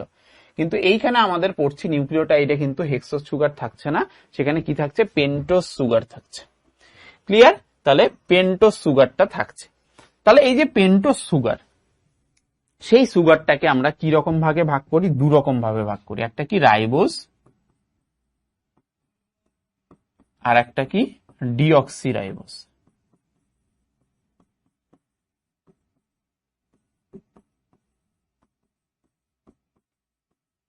ঠিক আছে, তাহলে কি কি ভাগে ভাগ করলাম, একটা হচ্ছে রাইবোজ সুগার আর একটা ডিঅক্সিরাইবোজ সুগার। এইবার এই যে রাইবোজ সুগার, সেই রাইবোজ সুগারটা দিয়েই কিন্তু আমাদের আরএনএ তৈরি। ঠিক আছে, কারণ আরএনএ এর যে কমপ্লিট নেম সেটা কি, রাইবো নিউক্লিক অ্যাসিড, মানে এখানে রাইবোজ সুগার থাকছে। আর ডিঅক্সিরাইবোজ সুগার আমাদের ডিএনএ তে থাকছে, কারণ ডিঅক্সিরাইবো নিউক্লিক অ্যাসিড। তো এই যে কথাটা, সেই কথাটা কিন্তু এখান থেকেই আসছে, সুগার দিয়ে। ক্লিয়ার? এইবার আমাদের চলে আসতে হবে নাইট্রোজেন বেস বা ক্ষার। তো নাইট্রোজেন বেস বা ক্ষার যদি আমরা দেখতে চাই, আমরা দু রকমের নাইট্রোজেন বেস বা ক্ষার জানি। কি কি নাইট্রোজেন বেস বা ক্ষার আমাদের জানি আমরা দু রকমের, একটা কি হয় পিউরিন, আর একটা কি হয় পিরিমিডিন। পিউরিন আর একটা পিরিমিডিন। এইবার এই যে পিউরিন আর পিরিমিডিন বলে যাচ্ছি আমি, পিউরিন আর পিরিমিডিন, সেই পিউরিন কি কি হয়? পিউরিন হয় হচ্ছে আমাদের কি, আচ্ছা এই যে রাইবোজ সুগারটা বলেছিলাম, রাইবোজ সুগারটা 5 কার্বন বিশিষ্ট, মানে এই রকম দেখতে হয়। এইটা হয় 5টা কার্বন, মানে এখানে একটা, দুটো, তিনটে, চারটে, 5টা। আর হেক্সোজ সুগারটা এই হেক্সাগোনাল হয়, এটা হচ্ছে হেক্সোজ সুগার। ক্লিয়ার? এখানে জাস্ট একবার দেখিয়ে দিলাম। আচ্ছা, তাহলে আমরা কোথায় ছিলাম? পিউরিনে। তাহলে পিউরিনকে আমরা জেনারেলি দু রকম ভাবে দেখি, একটা কি, একটা হচ্ছে অ্যাডেনিন,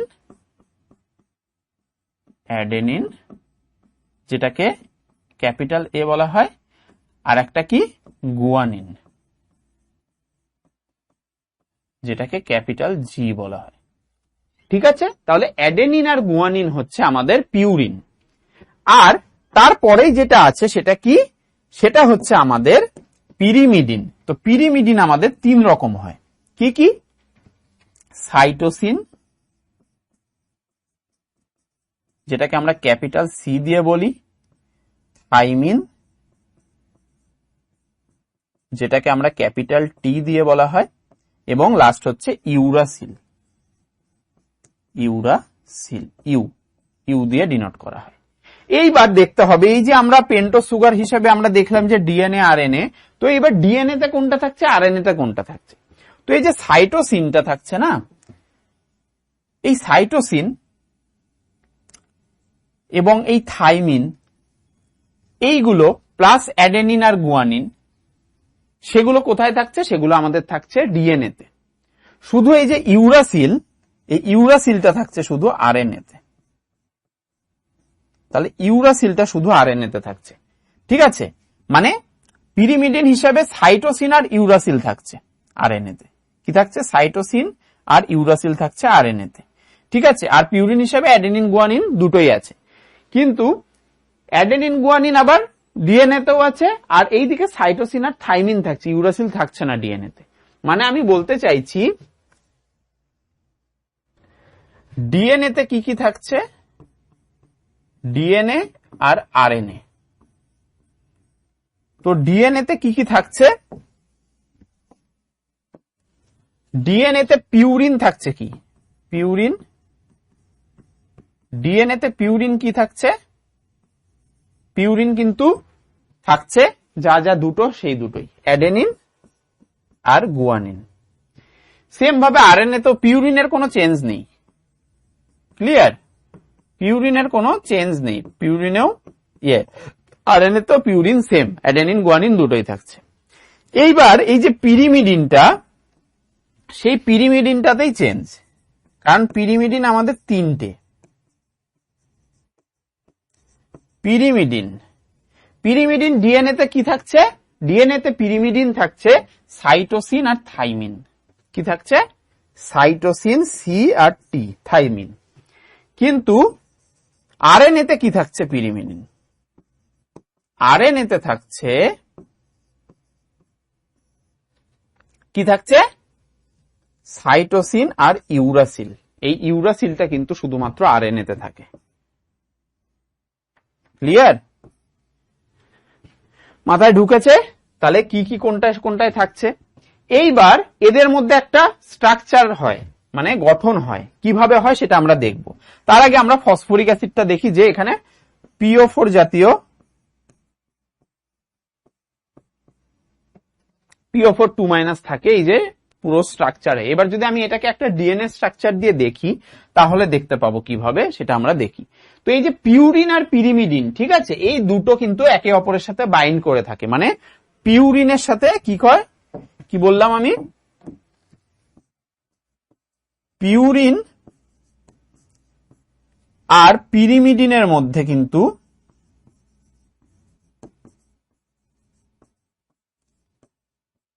একটা বন্ধন দেখা যায়, একটা না দুটো বা তিনটে বন্ধন দেখা যায়। এই যে বন্ধনটাকে দেখতে পাচ্ছ, এই যে বন্ধনটা, এটাকে কি বন্ধন বলা হয়, হাইড্রোজেন বন্ধন, হাইড্রোজেন বন্ড।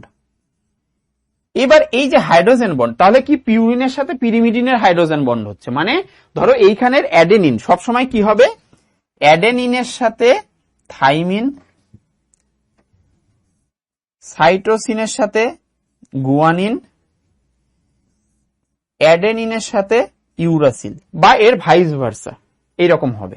তো এইটা জেনারেলি থাকে ডিএনএ তে এইরকম বন্ড, ঠিক আছে, আর এইটা জেনারেলি থাকে কিন্তু আরএনএ তে। এইবার এদের মধ্যে কোনটার কি বন্ড, কারণ আমরা জানি হাইড্রোজেন বন্ড থাকছে, ঠিক আছে, তাহলে এর মধ্যে এবার কোনটার কি বন্ড, এ আর টি, অ্যাডেনিনের সাথে থাইমিন, মানে পিউরিনের সাথে পিরিমিডিন, অ্যাডেনিন পিউরিন, এবং থাইমিন হচ্ছে কি, থাইমিন পিরিমিডিন। তাহলে পিউরিনের সাথে পিরিমিডিন, অ্যাডেনিনের সাথে থাইমিনের কটা বন্ড থাকছে, দুটো বন্ড, এটা মাথায় রাখতে হবে, ঠিক আছে, এটা কি থাকছে, দ্বিবন্ধন।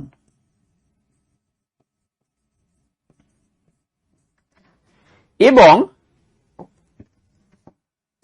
সাইটোসিন আর গুয়ানিনের সাথে কি বন্ড থাকছে, তিনটে বন্ড থাকছে। তাহলে এটা কি, এটা হচ্ছে ত্রিবন্ধন। কি বললাম, এটা হচ্ছে ত্রিবন্ধন, মাথায় থাকবে। সাইটোসিনের সাথে গুয়ানিন বা গুয়ানিনের সাথে সাইটোসিন ত্রিবন্ধন, এবং দ্বিবন্ধন থাকছে অ্যাডেনিন আর থাইমিন, এবং অ্যাডেনিন আর ইউরাসিলের মধ্যেও কিন্তু দ্বিবন্ধন থাকছে, মাথায় থাকবে। তাহলে এই হচ্ছে বন্ডিং প্রপার্টি, যেটা হাইড্রোজেন বন্ড দ্বারা কিন্তু তারা একে অপরের সাথে যুক্ত হচ্ছে, পিউরিনের সাথে পিরিমিডিন। এইবার যদি আমরা পরের স্লাইডে গিয়ে একটা ডিএনএ স্ট্রাকচার দেখার চেষ্টা করি এবং তারপরে এই ব্যাপারটায় আসি যে ভূমিকা কি, তাহলে আমরা দেখতে পাবো, আমরা কি জানি, পেন্টোজ সুগার থাকে। এগুলো কি, এগুলো হচ্ছে পেন্টোজ সুগার, এর সাথে থাকে ফসফেট, এবং এই সাথে আরেকটা সুগার থাকে। এইভাবে কিন্তু ধীরে ধীরে গঠনটা হয়।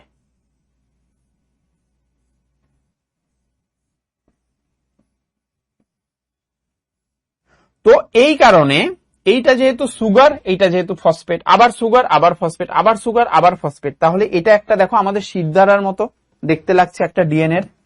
তো এইটাকে কি বলা হয়, sugar phosphate backbone, sugar phosphate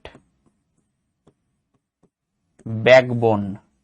এটা একটা ব্যাকবোন তৈরি করে দিয়েছে কার, ডিএনএ। আচ্ছা, তাহলে এইরকম এটার জাস্ট উল্টো হবে ওই দিকটা, কিভাবে, জাস্ট উল্টে যাবে।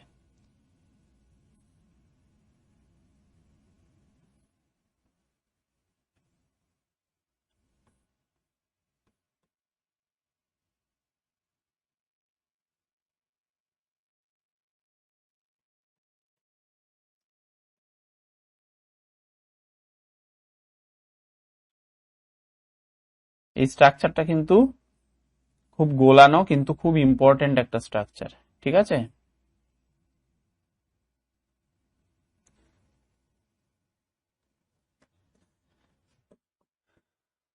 তো আমি মেইনলি বেসিক ব্যাপারটা দেখানোর চেষ্টা করছি যে কিভাবে সুগার ফসফেট ব্যাকবোন দিয়ে এরা জুড়ে থাকে। আচ্ছা, জাস্ট দেখার চেষ্টা করো।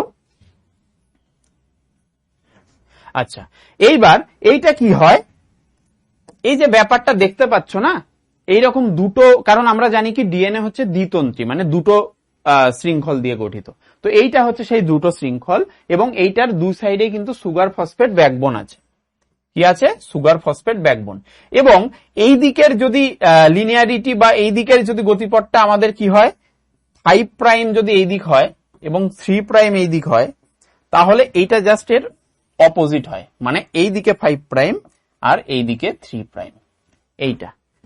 তাহলে কি, জাস্ট অপোজিট ডিরেকশনে কিন্তু শৃঙ্খলগুলো থাকে এবং তারা কিন্তু একে অপরের সাথে জুড়ে থাকে। কি দিয়ে থাকে?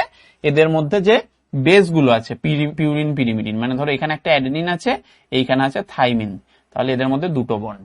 আবার এইখানে একটা কি আছে, ধরো সাইটোসিন আছে, এইদিকে আছে গুয়ানিন, তাহলে এর মধ্যে 3টে বন্ড। আবার এখানে ধরো থাইমিন আছে, এখানে একটা অ্যাডেনিন আছে, তাহলে এর মধ্যে আবার 2টো বন্ড। সেম ভাবে এইরকম ভাবে কিন্তু চলতে থাকবে। ঠিক আছে? তাহলে এই যে স্ট্রাকচারটা, এই স্ট্রাকচারটা কিসের স্ট্রাকচার? আমাদের ডিএনএ এর স্ট্রাকচার। ডিএনএ এর দ্বিতন্ত্রী গঠন।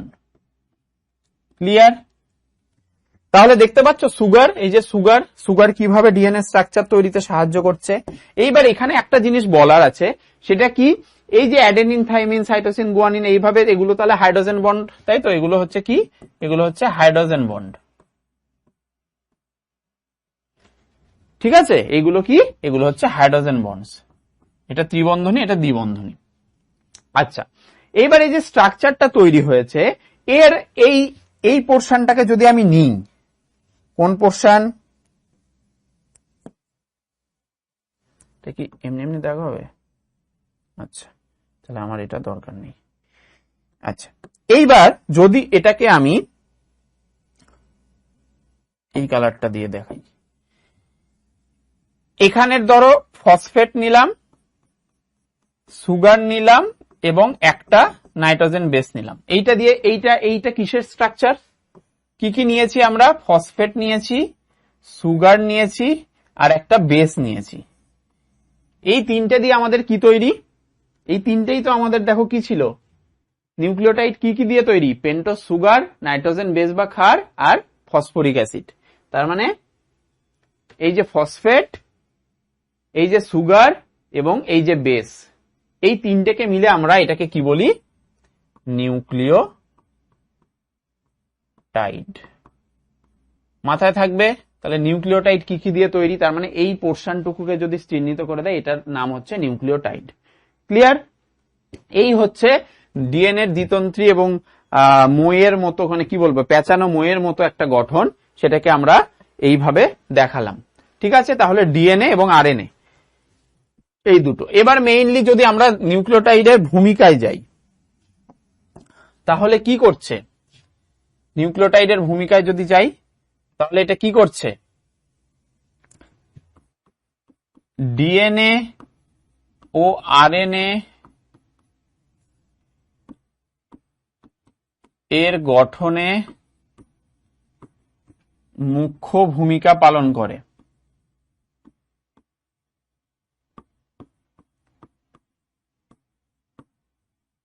তাই তো? ডিএনএ তার মধ্যে কি করে? ডিএনএ এর কাজ কি? ডিএনএ এর কাজ হচ্ছে বংশগত বৈশিষ্ট্য পরিবহন করা বা বংশগত বৈশিষ্ট্যের ধারণ ও বহন করে। ক্লিয়ার? আর আরএনএ এর ক্ষেত্রে কি? আরএনএ এর মেইন কাজ কি? আরএনএ এর মেইন কাজ হচ্ছে প্রোটিন সংশ্লেষ করা। তাহলে কি? প্রোটিন সংশ্লেষে সাহায্য করে।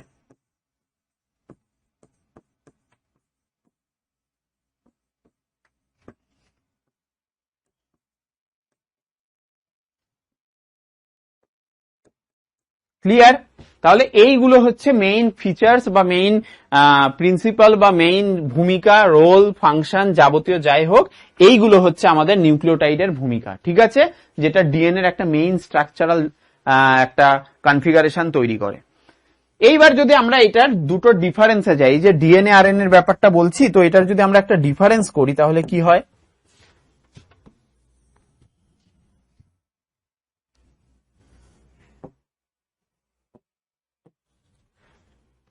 এটার যদি আমরা একটা ডিফারেন্স করি,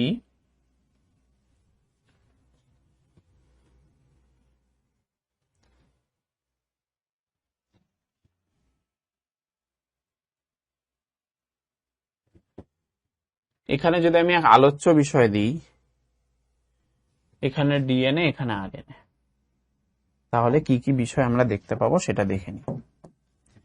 তাহলে এইখানে হচ্ছে আলোচ্য বিষয়, এখানে হচ্ছে ডিএনএ, এখানে হচ্ছে আরএনএ। ক্লিয়ার? তাহলে আমাদের ফার্স্ট যে পোর্শনটা সেটা কি হচ্ছে, ফার্স্ট আলোচ্য বিষয়টা কি হতে পারে, যে এটাতে কি সুগার থাকছে, তাই তো, শর্করা। তাহলে ডিএনএ তে কি শর্করা থাকে, ডিঅক্সিরাইবোজ শর্করা, ডিঅক্সিরাইবোজ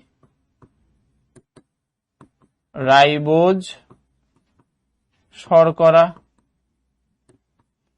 সেম ভাবে এটার ক্ষেত্রে কি, রাইবোজ শর্করা, কারণ সেই অনুযায়ী নামটা হচ্ছে রাইবোনিউক্লিক অ্যাসিড।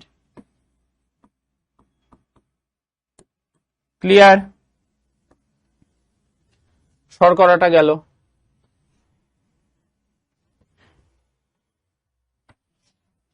আমাদের সেকেন্ড পয়েন্ট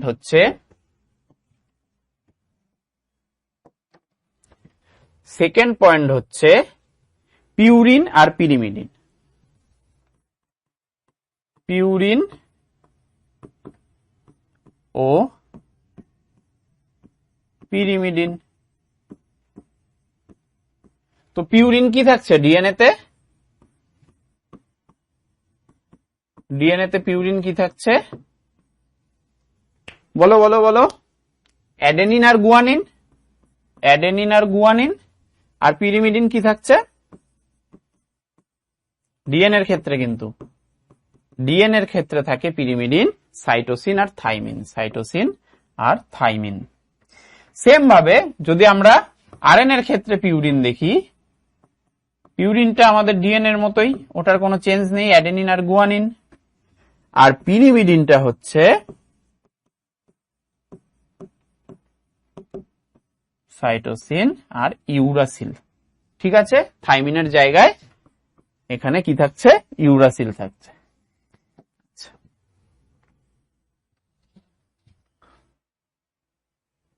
আচ্ছা, এরপর আমরা দেখব,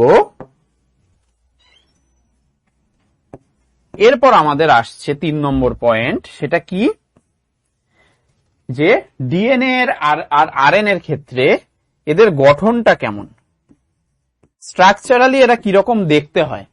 তো স্ট্রাকচারালি যদি বলতে চাই, ডিএনএ এর ক্ষেত্রে কি হয়, দ্বিতন্ত্রী গঠন, দ্বিতন্ত্রী এবং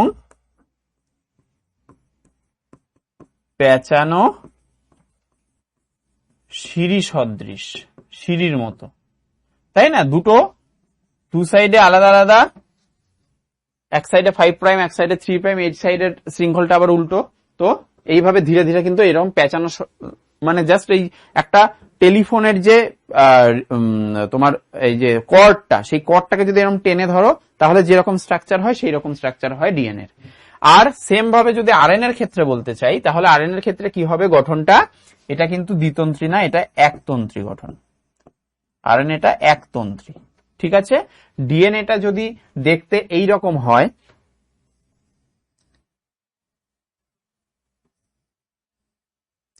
হয়, এগুলোর মধ্যে বন্ড থাকছে, আরএনএটা কেমন হবে দেখতে, আরএনএটা হবে এইরকম, একটা সাইড।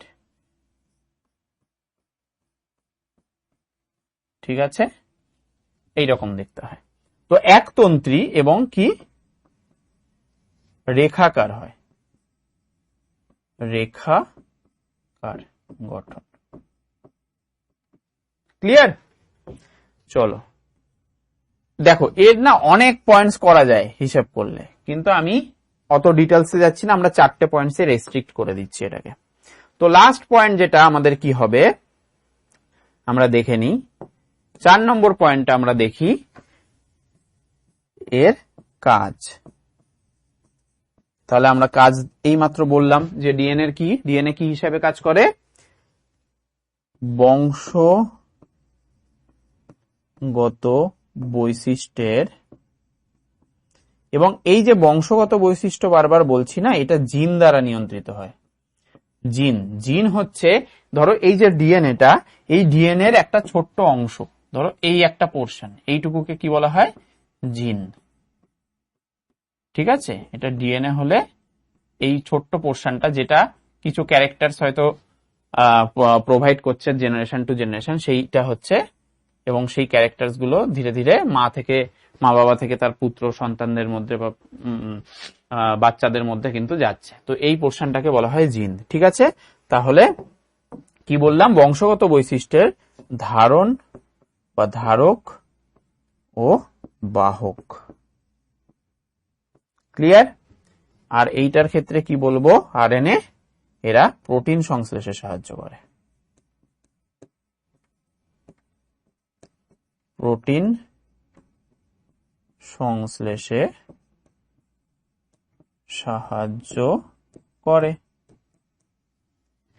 ক্লিয়ার? তাহলে ডিএনএ আর আরএনএ এর পার্থক্য আমরা দেখে নিলাম। তাহলে আজকে আমাদের যে পোর্শনটা ছিল সেই পোর্শনটা কমপ্লিট। দেখো কি কি ছিল, জীবদেহে গঠনকারী উপাদান সমূহ আমরা দেখে নিয়েছি, জৈব অজৈব, সেই অজৈব জৈব সবগুলোর মধ্যে আবার ডিটেলসে কি কি ছিল সেগুলো দেখেছি, অজৈব উপাদান জৈব উপাদান।